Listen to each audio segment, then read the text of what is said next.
We are back here on the Lynn Hayes Freeland Show. I was going to reach up and snatch my glasses off but it's okay. I'm going to leave them on. Ma Rainey, Ma Rainey's Black Bottom. When you think about Ma Rainey, what comes to mind? What's your visual? Who would be the perfect Ma Rainey? Who would be the perfect Ma Rainey, Vanessa German? I'm seeing it now, and she might be wearing a floral blazer. I could see that. Could live in Homewood. Yeah. Have a deep interest in the lives of powerful women. Could be someone like that. Could be someone just like Vanessa German. Could be. You've put all this together by now, I hope. Vanessa German, Mel Packer, and Khalil Stanback, who's the assistant director of Pittsburgh Playwright's most recent production. Welcome to you all. Thank you. Thank you for having us. Yeah. I got to tell you, I mean, I say that, you know, as a part of the introduction, who would be the perfect Ma Rainey? But then when I saw that picture of you, and I say that we're looking at the logo right now, but there's a photo of you that just screamed, this is Ma. Oh, that's interesting. Do you know what that photo is from? No. That's Heinz Hall at the inauguration of the mayor. When I'm reading, that's me reading the poem that I wrote for the mayor's inauguration. Wow, but it does. That just says to me, it looks like Ma from the back. It does. It really does. It's got greatness in it, doesn't it? Dwayne did a good job. Yeah, indeed. You find a moment. Absolutely. So, before we started, Mel, I said, what role do you play? You said, I'm Irwin. Irvin, sorry. So some of our viewers don't know this story. So tell us a little bit about your character. Well, I'm playing Irvin, which is Ma Rainey's manager, and it is typical of 1927, only 8 years after the Tulsa riot, which destroyed a black community. We're in the Jim Crow era. So you have a lot of white producers and managers making a whole lot of money off of black people, pretending in some ways, like a lot of liberals today, to be friends. But at the same time, as the play points out, once Ma says, but he never had me except to his house except to sing for his friends. So there's this interesting relationship between her manager and a producer who want to make a lot of money off her, and at the same time trying to encourage her to be in some ways a larger-than-life character and to be a star, because that's the way they make money. Yet they are still going to try and cheat her out of her money, where there's another scene later on where we take $25 of your money and cut her down. Yeah, and just that look she gave right there. Khalil, I mean, give me an idea. I'm just getting so much Ma from her. Yeah. Oh yeah, that's absolutely true. Ma from her. What's it like directing? It's an amazing experience to actually relive history, to see the 20s still be relevant in 2018 right now. That's right. How they bring the characters to life and bring that entire era to life right now, just through the exposure and through the personal experiences that that these characters are going to show, you know, through this playwright. I'm excited to work with them. Ma is really a very confident role in this play, and Mel, which is Irvin in the play, he finds his lane through Ma's direction, even though that he is the manager for Ma. So it definitely covers a lot of different gender areas as far as control and as far as, you know, just being a success. So it's been a really interesting and a very proud thing to be a part of. Yeah. Now, you know, there is what they call, it's like the August Wilsonians or something. Have you done August before? Wilsonian, yes. Have you done August Wilson before? I have done August Wilson before, yes. Okay. Have you? No, I've barely acted before.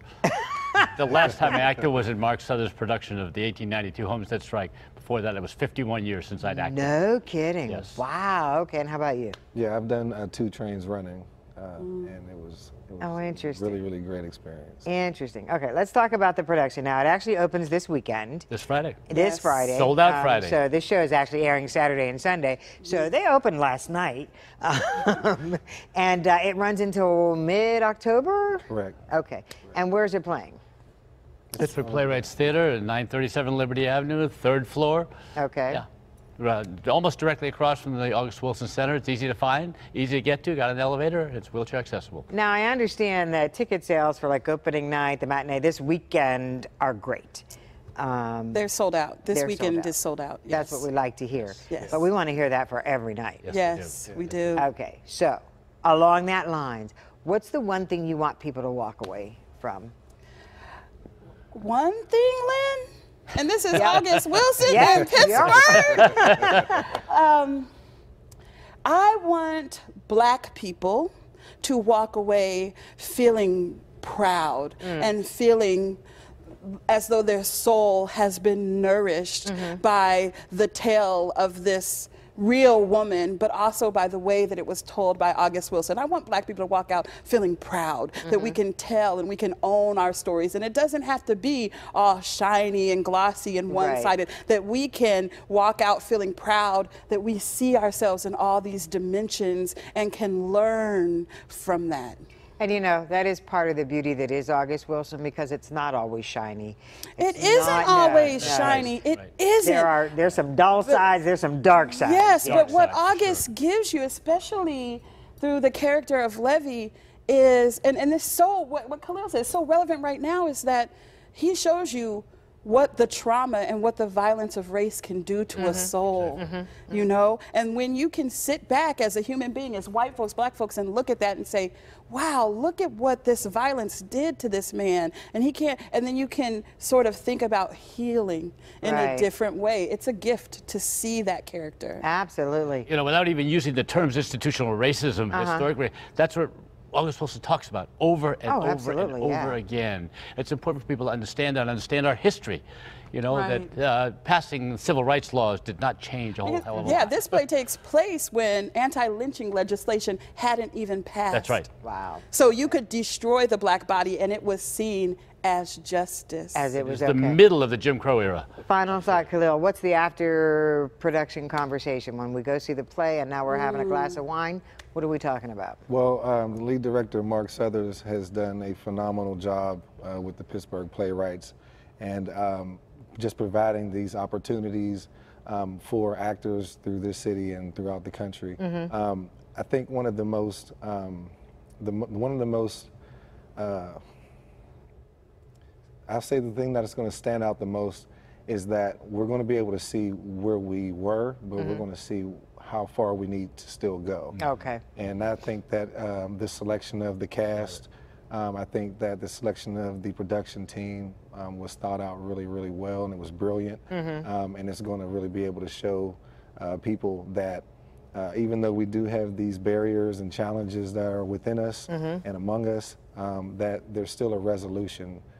We do have solutions if we just kind of, you know, pay attention to history and try to make sure that we correct it. So we're going to end it right there. Thank you so much for joining us. Don't forget, it opens this weekend. You can go to our website at kdka.com. You can go to the Playwrights website and get information. Bottom line is, just get there. We'll take a commercial break. When we come back, we're going to talk about training for a job in manufacturing. Don't go away.